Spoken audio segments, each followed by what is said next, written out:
Panduan singkat umrah. Pertama, jika seseorang akan melaksanakan umrah, dianjurkan untuk mempersiapkan diri sebelum berihram dengan mandi, sebagaimana seorang yang mandi junub.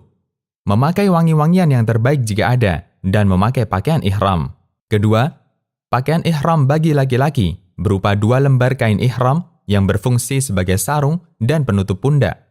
Adapun bagi wanita, ia memakai pakaian yang telah disyariatkan yang menutupi seluruh tubuhnya. Namun tidak dibenarkan memakai cadar atau niqab, yaitu penutup wajah, dan tidak dibolehkan memakai sarung tangan. Ketiga, berihram dari miqat dengan mengucapkan labbaika umrah, yang artinya, aku memenuhi panggilanmu untuk menunaikan ibadah umrah. Keempat, jika khawatir tidak dapat menyelesaikan umrah karena sakit atau adanya penghalang lain, maka dibolehkan mengucapkan persyaratan setelah mengucapkan kalimat di atas dengan mengatakan Allahumma mahilli haitsu habastani, yang artinya, ya Allah, tempat tahallulku di mana saja engkau menahanku. Dengan mengucapkan persyaratan ini, baik dalam umrah maupun ketika haji, jika seseorang terhalang untuk menyempurnakan manasiknya, maka dia diperbolehkan bertahallul dan tidak wajib membayar dam, yaitu menyembelih seekor kambing. Kelima, tidak ada alat khusus untuk berihram, namun jika bertepatan dengan waktu salat wajib, maka salatlah lalu berihram setelah salat. Keenam, setelah mengucapkan talbiyah umrah, yaitu pada poin ketiga, dilanjutkan dengan membaca dan memperbanyak talbiyah berikut ini, sambil mengeraskan suara bagi laki-laki dan lirih bagi perempuan hingga tiba di Makkah. Labbaik Allahumma labbaik, labbaik la syarika laka labbaik, innal hamda wan ni'mata laka wal mulk la syarika lak, yang artinya, aku menjawab panggilanmu ya Allah, aku menjawab panggilanmu, aku menjawab panggilanmu, tiada sekutu bagimu, aku menjawab panggilanmu, sesungguhnya segala pujian, kenikmatan, dan kekuasaan hanya milikmu, tiada sekutu bagimu.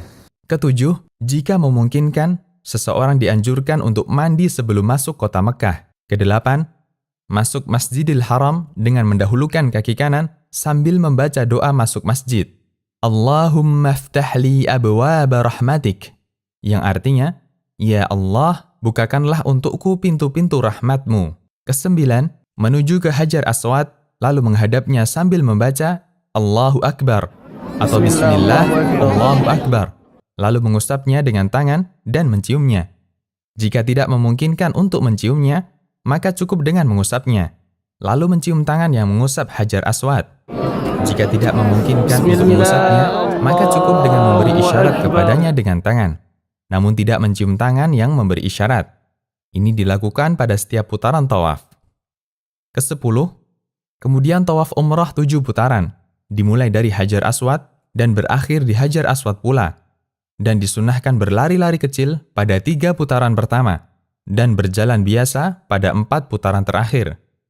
Ke-11, disunahkan pula mengusap rukun Yamani pada setiap putaran tawaf, namun tidak dianjurkan mencium rukun Yamani. Dan apabila tidak memungkinkan untuk mengusapnya, maka tidak perlu memberi isyarat dengan tangan. Ke-12, ketika berada di antara rukun Yamani dan Hajar Aswad, disunahkan membaca Rabbana atina fid dunya hasanah wa fil akhirati hasanah wa qina adzabannar, yang artinya, ya Rabb kami, karuniakanlah pada kami kebaikan di dunia dan kebaikan di akhirat, serta selamatkanlah kami dari siksa neraka. Ke-13, tidak ada zikir atau bacaan tertentu pada waktu tawaf, selain yang disebutkan pada nomor 12.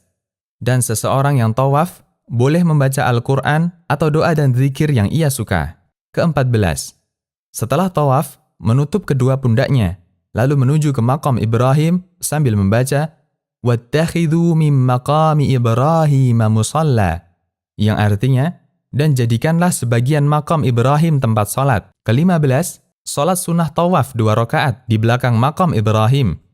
Pada rakaat pertama, setelah membaca surat Al-Fatihah, membaca surat Al-Kafirun. Dan pada rakaat kedua, setelah membaca Al-Fatihah, membaca surat Al-Ikhlas. Ke-16, setelah salat, disunahkan minum air zam-zam dan menyirami kepala dengannya. Ke-17, kembali ke Hajar Aswad, bertakbir, lalu mengusap dan menciumnya jika hal itu memungkinkan, atau mengusapnya atau memberi isyarat kepadanya. Ke-18.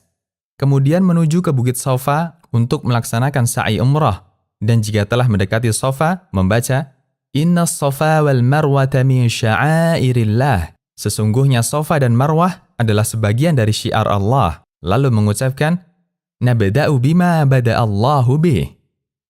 Ke-19. Menaiki Bukit Safa, lalu menghadap ke arah Ka'bah hingga melihatnya, jika hal itu memungkinkan. Kemudian membaca, Allahu Akbar, Allahu Akbar, Allahu Akbar. La ilaha illallah, wahdahu la syarika lah, lahul mulku wa lahul hamdu yuhyi wa yumit, wa huwa ala kulli syai'in qadir. La ilaha illallah wahdah, anjaza wa'dah, wa nasara abdah, wa hazamal ahzaba wahdah. Ke-20, bacaan ini diulang 3 kali dan berdoa di antara pengulangan-pengulangan itu dengan doa apa saja yang dikehendaki. Ke-21, lalu turun dari Safa dan berjalan menuju ke Marwah.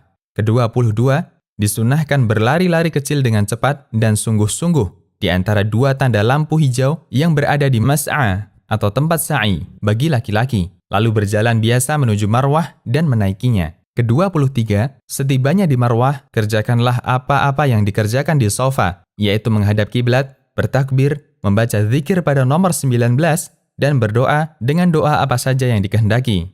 Perjalanan dari Safa ke Marwah dihitung 1 putaran. Ke-24, kemudian turunlah lalu menuju ke Safa dengan berjalan di tempat yang ditentukan untuk berjalan dan berlari bagi laki-laki di tempat yang ditentukan untuk berlari. Lalu naik ke Safa dan lakukan seperti semula. Dengan demikian, terhitung 2 putaran. Ke-25, lakukanlah hal ini sampai 7 kali dengan berakhir di Marwah. Ke-26, ketika sa'i tidak ada zikir-zikir tertentu, maka boleh berzikir, berdoa, atau membaca bacaan-bacaan yang dikehendaki. Ke-27, jika membaca doa ini, Allahumma ghfir warham, wa antal a'azzul akram, yang artinya, Ya Rabbku, ampunilah dan rahmatilah aku. Sesungguhnya engkaulah yang maha perkasa dan maha pemurah. Tidaklah mengapa, karena telah diriwayatkan dari Abdullah bin Mas'ud dan Abdullah bin Omar radhiyallahu anhuma, bahwasanya mereka membacanya ketika sa'i. Ke-28, setelah sa'i, maka bertahallul dengan memendekkan seluruh rambut kepala atau mencukur gundul, dan yang mencukur gundul itulah yang lebih afdal. Adapun bagi wanita, cukup dengan memotong rambutnya sepanjang 1 ruas jari. Ke-29, setelah memotong atau mencukur rambut, maka berakhirlah ibadah umrah, dan Anda telah dibolehkan untuk mengerjakan hal-hal yang tadinya dilarang ketika dalam keadaan ihram.